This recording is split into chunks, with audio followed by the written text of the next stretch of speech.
할렐루야. 오늘 반갑습니다. 오늘 새해인데 하나님의 축복이 새해에는 넘치시기를 예수 그리스도의 이름 안에서 축복합니다. 오늘 말씀은 사도행전 27장 9절부터 25절입니다. 제가 읽어드리겠습니다. 여러 날이 걸려 금식하는 절기가 이미 지났으므로 항해하기가 위태한지라 바울이 그들을 권하여 말하되 여러분이여 내가 보니 이번 항해가 하물과 배만 아니라 우리 생명에도 타격과 많은 손해를 끼치리라 하되 백부장이 선장과 선주의 말을 바울의 말보다 더 믿더라. 그 항구가 겨울을 지내기에 불편하므로 거기서 떠나 아무쪼록 베닉스에 가서 겨울을 지내고자 하는 자가 더 많으니 베닉스는 그레데 항구라. 한쪽은 서남을 한쪽은 서북을 향하였더라. 남풍이 순하게 불매 그들이 뜻을 이룬 줄 알고 닻을 감아 그레데 해변을 끼고 항해하더니 얼마 안 되어 섬 가운데로부터 유라굴로라는 광풍이 크게 일어나니 배가 밀려 바람을 맞추어 갈 수 없어 가는 대로 두고 쫓겨가다가 가우다라는 작은 섬 아래로 지나 간신히 거루를 잡아 끌어올리고 줄을 가지고 선체를 둘러감고 스르디스에 걸릴까 두려워하여 연장을 내리고 그냥 쫓겨가더니 우리가 풍랑으로 심히 애쓰다가 이튿날 사공들이 짐을 바다에 풀어버리고 사흘째 되는 날에 배의 기구를 그들의 손으로 내버리니라. 여러 날 동안 해도 별도 보지 아니하고 큰 풍랑이 그대로 있음에 구원의 여망마저 없어졌더라. 여러 사람이 오래 먹지 못하였음에 바울이 가운데 서서 말하되 여러분이여 내 말을 듣고 그레데에서 떠나지 아니하여 이 타격과 손상을 면하였더라면 좋을 뻔하였느니라. 내가 너희를 권하노니 이제는 안심하라. 너희 중 아무도 생명에는 아무런 손상이 없겠고 오직 배뿐이리라. 내가 속한 바 곧 내가 섬기는 하나님의 사자가 어젯밤에 내 곁에 서서 말하되 바울아 두려워하지 말라. 내가 가이사 앞에 서야 하겠고 또 하나님께서 너와 함께 항해하는 자를 다 내게 주셨다 하였으니 그러므로 여러분이 안심하라. 나는 내게 말씀하신 그대로 되리라고 하나님을 믿노라. 아멘. 이제 2021년 새해 첫 설교인데요. 오늘 이 말씀을 가지고 같이 하나님의 뜻을 살펴보고자 합니다. 지난주에 바울이 예루살렘에 그렇게 올라갔죠. 이제 성령님께서 예루살렘에 올라가면 잡힐 것이라는 것을 보여주었음에도 불구하고 바울은 올라갔습니다. 이제 올라가서 생긴 이야기예요. 예루살렘에 바울은 간 뒤로 붙잡히게 됩니다. 그리고 여러 해 동안 감옥에 갇혀 있다가 로마로 지금 오늘 본문은 압송되는 이야기입니다. 처음부터 큰 배를 타고 가는 것이 아니라 연안을 따라서 작은 배를 타고 운행하다가 올라가다가 거기서 이제 로마로 가는 큰 배, 알렉산드리아라는 이름을 가진 알렉산드리아 배를 만나서 그걸 타고 가다가 지금 이제 태풍을 만나 배가 부서지고 거의 죽을 뻔하다가 지금 살아남게 됩니다. 이 알렉산드리아 배는 38절에 보면 밀을 싣고 가는 배였습니다. 그래서 이제 배가 태풍에 파선 위기에 처하자 배부르게 먹고 밀을 바다에 모두 버려서 배를 가볍게 만들었습니다. 그리고 알렉산드리아는 어디에 있는 도시냐면 이집트에 있는 도시의 이름입니다. 그 이름을 따서 이 배의 이름을 지었죠. 그래서 이 배는 이집트에서 로마로 곡물을 수송하던 무역선이었던 것 같습니다. 바로 이 배에 지금 바울이 다른 죄수들과 함께 로마로 압송되어 가고 있는 내용입니다. 이 무역선에는 많은 사람들이 꿈과 야망을 싣고 또 그 꿈을 가지고 무역을 통해서 돈을 남기고 또 어떤 사업을 통해서 이윤을 남기는 꿈을 가지고 탔을 것입니다. 그리고 죄수를 압송하는 군인들은 어땠을까요? 그들은 이 일을 잘해서 잘 마무리해서 진급도 하고 또 여러 가지 자기의 인생과 꿈과 야망을 품고 지금 이 큰 배에 승선해 있지만 오늘 바울의 모습은 그들과는 다른 모습으로 실은 타고 있는 것입니다. 실은 우리의 인생도 마찬가지로 이런 배를 타고 항해하는 것과 비슷할 수가 있죠. 지금 바울은 어떻게 다르냐면 죄수의 신분으로 지금 묶여서 이 배에 타고 있으므로 이 배에 있는 많은 꿈을 가진 많은 사람들이 이 바울을 보면 어땠을까요? 죄수니까 아마 저 죄수는 중죄인으로서 붙잡혀서 로마로 가는 모양이구나. 거기에 가면 이제 당시에 사자밥이 되거나 이제 검투사들의 놀이기가 되고 또 여러 사람들에게 그런 놀이기가 되어서 결국은 죽겠지 라는 그런 비참한 신세로 바울을 쳐다봤을 것입니다. 우리 예수 믿는 사람들이 이 세상에 살아갈 때 우리들의 모습도 그렇게 비춰지지 않을까요? 세상 사람들은 자기들이 여러 가지 계획과 꿈과 야망과 욕심을 가지고 살아가는 데 비해서 예수 믿는 사람들은 얼마나 안 그래 보입니까? 예수 믿는 사람들은 좀 안 그래 보이는 경향이 많다고 생각이 들어요. 물론 여자들은 그렇게 생각을 안 할 수도 있어요. 우리나라 역사에서 기독교가 전파되어서 여자들이 교회에 굉장히 많아졌잖아요. 그 이유 중 하나가 교회 가면 평등이거든요. 하나님 안에서 하나된 자녀라고 이야기를 하기 때문에. 그러나 남자들은 어땠나요? 여자에 비하면 엄청나게 수가 없었죠. 남자들이 귀했단 말입니다. 그리고 교회를 가는 남자들은 누가 여자들에 의해서 끌려가나요? 별 볼 일 없는 사람이 끌려갔거든요. 그래서 더 이렇게 그런 생각을 할 수도 있습니다. 그래서 예수 믿는 사람들은 그렇게 보일 수도 있었던 것입니다. 특히 남자들 같은 경우는. 그래서 아주 재미있는 사건이 오늘의 이야기예요. 무슨 재미가 있을까요? 그걸 한번 보는 거죠. 우리 예수 믿는 사람들이 이 세상을 살아가는 모습이 바로 이것과 아주 비슷하기 때문에 재밌다는 것입니다. 요즘에는 이제 초창기에는 제가 예수 믿을 때만 해도 남자가 귀했지만 요즘은 그렇지는 않죠. 요즘 예수 믿는 사람들이 더 욕심을 내고 문제를 일으키는 사람들도 있으니까요. 그러나 그걸 떠나서 오늘 이 바울의 모습이 어떻게 우리의 모습과 비슷할까라는 것을 한번 생각해 보고자 합니다. 함께 이 배에 탔다가 바울은 풍랑을 만납니다. 바울도 풍랑을 만나고 또 누구도 만나요? 이 배에 탔던 무역을 통해서 꿈과 야망을 싣고 가는 이 모든 사람들도 결국은 같이 풍랑을 만나죠. 한 배를 탔으니까. 결국 그리고 모두 난파를 당하게 됩니다. 왜 하필이면 예수 믿고 주님 앞에 가장 크게 쓰임을 받는 사도 바울의 앞길마저도 이렇게 고달파야 하는 것일까요? 그런 생각이 들지 않습니까? 이런 생각이 드는 것이 오늘 우리가 묻고 싶은 이 사건에서 질문입니다. 바울은 하나님으로부터 사도로 부르심을 받고 정말 하나님을 위해서 자기의 목숨도 내걸고 전진하는 그런 바울이 왜 이런 풍랑을 만나야 할까요?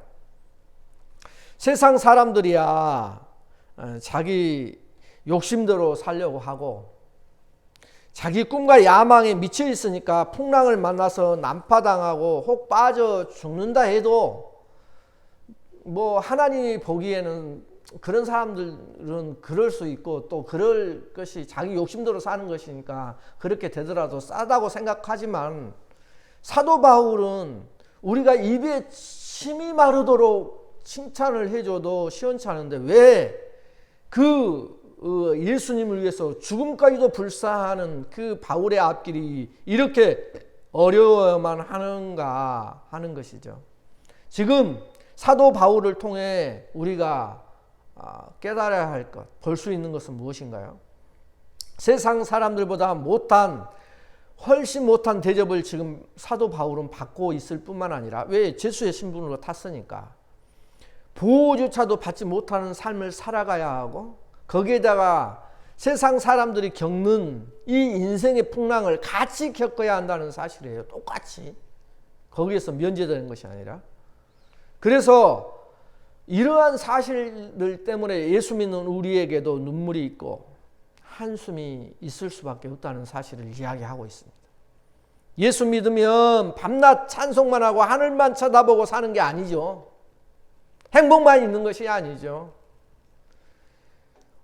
미친 사람을 빼놓고는 우리에게도 울고 한숨 쉬는 것은 어느 인생에게나 모두 다 있는 사실입니다.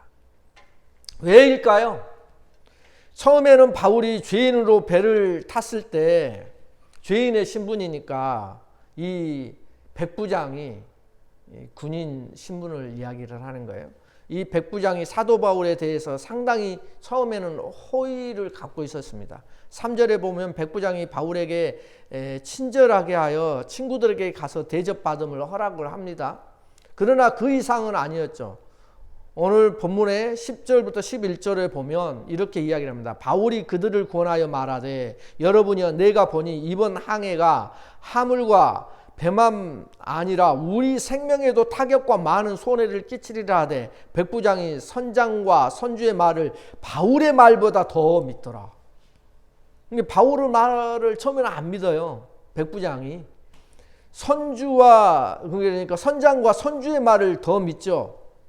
바울이 이 말을 그냥 한 게 아니죠. 예언을 한 거죠. 예언을. 이렇게 될 거라고. 천사를 통해서 가르침을 받아서. 그러나 백부장은 선장과 선주의 말을 바울의 말보다 더 믿어서 이 항해가 시작되거든요. 가지 말라고 했는데도 불구하고. 사실 백부장의 입장에서는 죄수인 바울의 말보다는 누가 더 신뢰할 수 있어요? 이 항해 전문가는 선주와 선장 아닙니까? 그래서 13절에 보면 남풍이 순하게 불매 그들이 뜻을 이룬 줄 알고 닻을 감아 그레데 해변을 끼고 항해하더니, 그래서 이 전문가들을 더 믿는 것입니다. 우리들도 그렇지 않나요? 이렇게 항해하다가 태풍 유라굴로 태풍을 만나게 됩니다. 이 모습은 마치 우리의 인생살이 같습니다. 처음에는 잘 풀리죠. 그러다가 어느 순간 꼬이기 시작을 합니다. 어느 순간 고난이 오기 시작합니다. 이런 모습들이 비슷하다는 거예요. 그러나 이런 태풍을 만나는 그 자리에 하나님은 누구를 세우시느냐 하는 거예요. 이 태풍을 만나는 그 자리에 하나님은 누구를 세우냐 하면은 바로 우리를 세워 놓는다는 것입니다. 그 자리에 말입니다. 그래서 신자는 자기만을 위하여 사는 것이 아니라 이 태풍 속에 있는 불쌍한 인생들을 위하여 하나님이 보내신 제사장들이라는 사실이 우리 믿는 자들의 우리들의 모습이라는 사실입니다. 광풍이 몰아치고 난파하는 그 자리에 이제는 희망도 꿈도 부서진 사람들 속에 바로 내가 있어야 하는 자리입니다. 그래야 그들이 나를 보게 되고 그 속에서 나를 보면 지금 나를 붙잡고 있는 자가 누구인지를 그들은 또한 알게 되기 때문입니다. 나를 붙잡고 있는 예수님을 보게 되는 것이기 때문에 그 자리에 나를 하나님께서 세워 놓으신다는 것입니다. 그럼 참 성도라면, 진짜 성도라면 달라야 하지 않겠습니까? 우리는 영원한 약속 위에, 하나님의 언약 위에 있습니다. 그 반석 위에 우리는 서 있습니다. 이게 우리의 신분이고 우리의 위치입니다. 우리를 그리스도 예수 안에서 끊을 자가 없는 자의 위치에 있기 때문에 어떤 것도 나와 예수님과 관계를 끊을 자가 없습니다. 그러나 나의 구원만이 끝이 아니고 나만 구원받는 것이 끝이 아니라 우리와 함께 공포와 형벌 속에 있는 자들을 이제 구원하기 위하여 하나님께서 우리를 그 풍랑이 있는 바다에, 그 뱃속에 다시 내보낸 제사장들인 것입니다. 내가 그런 제사장들이라는 사실을 오늘 말씀은 이야기해 주고 있습니다. 그래서 우리는 우리를 위하여 살지 않고 그리스도의 남은 고난을 그의 몸된 교회를 위하여 내 육체에 채우는 일을 맡은 자로 살아가는 것입니다. 살아도 내 몸 안에서 그리스도가 존귀되기를 원하고 죽어도 내 몸 안에서 그리스도가 존귀되기를 원하는 그런 차원에서 살 수 있는 자, 이게 참 성도입니다. 이제는 내가 아니요 내 속에 그리스도께서 사시기 때문입니다. 그리스도께서 이 세상을 심판하시고 이제 영원한 나라를 우리에게 허락하시는 그날, 나뿐 아니라 나에게 맡겨준 모든 영혼들을 우리가 잃지 않고 함께 그 자리에 동참케 하기 위하여 풍랑이 있는 이 풍랑의 바다에, 이 고해 같은 인생 속에 기쁨으로 함께하는 자로 살게 하는 것입니다. 그래서 신자는 이런 것 때문에 편안하지가 않습니다. 편안하지가 않는 것입니다. 바울은 지금 죄수로 여기에 다른 사람들과 함께 풍랑을 만납니다. 편안한 사람으로서가 아니라 지금 죄수로서 이 풍랑을 만나고 있습니다. 그러나 잘 보십시오. 23절에 가면 바울이 죄수여 거기에 탄 사람들이 야망과 꿈과 비전을 가지고 있는 것 같지만 거꾸로 바울아 두려워하지 말라. 네가 가이사 앞에 서야 하겠고 또 하나님께서 너와 함께 항해하는 자를 다 네게 주셨다 하였으니 라고 바울이 이제는 주도권을 쥐고 말하기 시작합니다. 누가 주도권을 쥐었어요? 바울이 이제는 쥐게 돼요. 누구 때문에 구원을 얻는 겁니까? 거기에 탄 모든 사람들이 이제는 바울 때문에 구원을 얻게 되고 있습니다. 그래서 오늘 바울의 모습은 마치 신약 성경에 있는 누룩의 모습과도 같습니다. 마태복음 13장 33절에 또 비유로 말씀하시되 천국은 마치 여자가 가루 서말 속에 갖다 넣어 전부 불게 한 누룩과 같으니라. 바울의 모습이 바로 누룩의 모습과 같습니다. 이 말씀 속에는 아주 중요한 비유가 들어있습니다. 어떤 비유요? 처음에 볼 때는 이 모양이 누가 누구를 삼킨 것 같이 보이나요? 밀가루가 누룩을 삼킨 것처럼 보이잖아요. 왜 그러냐면 이렇게 많은 밀가루 속에 누룩은 조그만 한 스푼만 넣기 때문에 밀가루 속에 누룩이 파묻히는 모습이거든요. 지금 이 모습이 이것과 같다는 거예요. 바울의 모습이. 지금 바울은 이 배 안에서는 바울은 마치 세상의 모든 가치와 권세와 발언권 모든 면에서 무시당하고 그들에게 삼키어진 모습으로 서 있잖아요. 처음에는. 이것은 바울이 손발이 묶이고 그 입이 봉해져 있는 모습처럼 보이기 때문에 그렇습니다. 바울의 말보다는 선장의 말을 더 듣기 때문에 그렇습니다. 그러나 결국 밀가루 속에 이 누룩 한 스푼이 들어간 뒤에 결국 나중에는 이 누룩이 모든 밀가루를 삼켜버리는 모습이 나타나죠. 그래서 전부 부풀게 해버리는 겁니다. 이것이 어떤 자의 모습이에요? 생명을 가진 자의 모습이고 힘입니다. 이것이 생명의 힘이에요. 어떤 생명이요?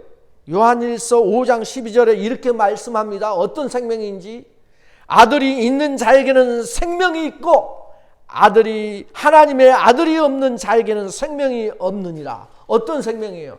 예수 그리스도의 영원한 생명, 하나님의 생명, 이 생명이 있는 자, 영원한 생명을 가진 자와 한정된 인생의 목숨만 갖고 사는 자의 차이점입니다. 그러므로 신자란 이 세상에서 그렇게 존재하는 겁니다. 그것이 바로 하나님이 우리를 보낸 이유입니다.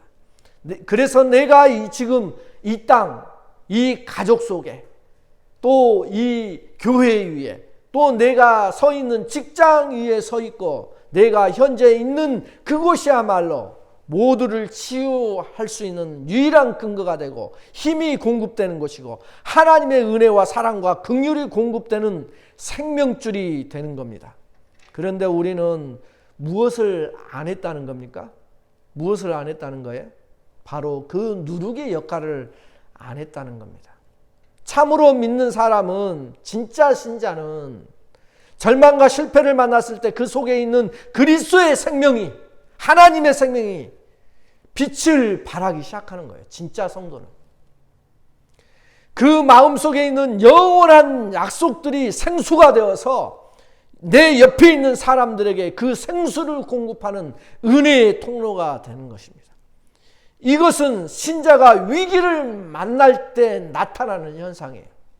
위기 속에 빛나는 것입니다. 그 사람이 오늘 바울의 모습입니다. 그것이 바울의 모습이에요. 풍랑을 만나기 전까지는 백부장이 누구 말을 들어요? 풍랑을 만나기 전에는 선장의 말만 듣습니다. 그러나 풍랑을 만나고 모두가 어려워지자 드디어 누구 말을 듣기 시작해요? 바울의 말을 듣기 시작하잖아요.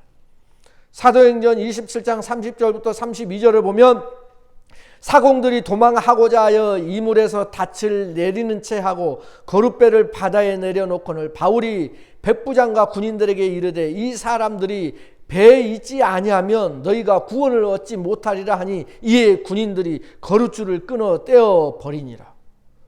사공들이 풍랑을 만나서 파도를 만나서 위험해지니까 이 배가 이제 온전하지 않을 것 같으니까 닻을 내리는 척하고 구명선을 몰래 내려서 도망갈 생각이었습니다.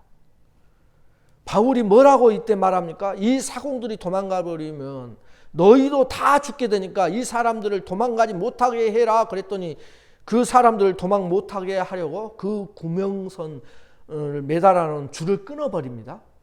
그러니까 구명선은 어떤 거예요? 배가 파손할 때 구명선이 없으면 망하는 거예요. 다 죽는 거예요.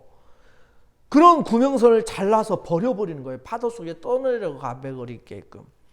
처음에 바울이 지금 우리가 배 타고 가면 안 됩니다. 처음에 그렇게 이야기를 했는데 그때 바울의 말을 듣지 않았던 백부장이 드디어 지금 이 순간은 바울의 말을 들어요. 바로 이 풍랑을 경험하고 나서야 거기서 지금 바울의 말이 빛이 나기 시작하는 거예요. 신자가 이 세상에서 신자로서 그 인생을 사는 의미가 어디에 있는가? 거기가 끝이 아니라는 것을, 그죠? 세상 사람들 같으면 그것이 끝이고 막다른 골목이라고 생각하는 그 지점에 나를 그 자리에 신자로서 꼭 세워 놓는다는 것입니다. 왜냐하면 거기가 끝이 아니라는 것을 증명하기 위해서입니다. 신자만이, 성도만이, 제자만이, 예수 믿는 나만이 그것을 증명해낼 수 있기 때문입니다. 우리는 모두 우리 주 예수 그리스도께서 우리를 위하여 고난을 자처하셨기 때문에 그 은혜로 말미암아 이 영광된 약속을 소유한 자들입니다. 그래서 우리는 이제 아무도 나 자신만을 위해서는 살지 않습니다. 로마서 죄송합니다. 로마서 14장 7절부터 8절을 한번 보십시오. 우리 중에 누구든지 자기를 위하여 사는 자가 없고 자기를 위하여 죽는 자도 없도다. 우리가 살아도 주를 위하여 살고 죽어도 주를 위하여 죽나니 그러므로 사나 죽으나 우리가 주의 것이로다. 그러나 이렇게 우리가 사나 죽으나 주의 것이다 라고 고백할 수 있는 그런 때가 언제나 올까요? 우리가 항상 2020년을 살아보고 이제 21년이 시작이 됐어요. 그러나 우리가 다 2020년을 살아보니까 감사하는 것도 많이 있지만 대부분의 사람들은 항상 마지막에 하는 말은 무엇일까요? 후회이죠. 후회. 아, 내가 이걸 이렇게 않고 이것만 했다면 후회가 남습니다. 항상. 인생은 그렇습니다. 그러나 우리는 후회만 하고 있으면 안 된다는 사실입니다. 우리는 후회하는 자가 되면 안 됩니다. 회개하는 자가 되어야 합니다. 후회와 회개는 이제 마지막이니까 잘 들으세요. 후회와 회개는 완전히 다른 결과를 가져옵니다. 왜냐하면 둘 다 지난날의 잘못을 깨닫고 시인하는 것은 같은 내용이지만 결과가 달라요. 후회는 후회하는 것에서 끝나버리는 것입니다. 그 후회가 커지면 결국 무엇으로 끝나요? 후회에서만 끝나기 때문에 후회가 점점점 후회만 커지면 뭐가 됩니까? 결국 후회가 커지면 이게 후회가 펑 터지면서 결국은 죽음에 이르게 하는 것이 후회의 결과입니다. 그러나 회개는 달라요. 회개는 어떻게 다른지 아십니까? 모습은 비슷하지만 지난날에 내가 잘못했던 것에 대한 그런 생각은 같지만 결과는 다르게 나타납니다. 고린도후서 7장 9절부터 10절, 고린도후서 7장 9절부터 10절 이걸 보면 제가 한번 말씀드리겠습니다. 내가 지금 기뻐함은 너희로 근심하게 한 까닭이 아니요 도리어 너희가 근심함으로 회개함에 이른 까닭이라. 너희가 하나님의 뜻대로 근심하게 된 것은 우리에게서 아무 해도 받지 않게 하려 함이라. 하나님의 뜻대로 하는 근심은 후회할 것이 없는 구원에 이르게 하는 회개를 이루는 것이요 세상 근심은 사망을 이루는 것이니라. 이게 후회와 회개의 차이예요. 사망을 이루는 것이 후회다. 하지만 그것이 구원을 이루는 것이라면 그것은 회개인 것입니다. 다시 말해 만약 그것이 사망과 파멸이라는 결과를 낳으면 그것은 후회이지만 그것이 생명을 가져오고 구원과 회복을 가져오는 것이라면 그것은 회개가 되는 것입니다. 또한 그것이 후회와 회개는 죄에 대한 처벌을 누가 내리는지에 따라 달라지기도 합니다. 즉 자신이 지은 죄에 대한 처벌을 자기가 혹은 사탄 마귀에게 두고 있다면 그것은 후회가 되는 거예요. 그것을 하나님께 두고 있다면 그것은 회개가 되는 거예요. 그래서 후회는 시간이 지날수록 후회는 커지기만 하는 거예요. 그래서 더 깊은 절망 속으로 빠지고 결국은 그것이 나를 죽이는 역할을 하지만 회개는 어떤 거예요? 후회는 후회에서 그치지만 회개는 후회를 하는 것이 아니라 회개는 그 행동을 고쳐나가는 것입니다. 이게 성경이 말하는 회개예요. 그래서 회개하십시오. 그러면 자기 죄를 고백만 하는 것이 회개가 아니에요.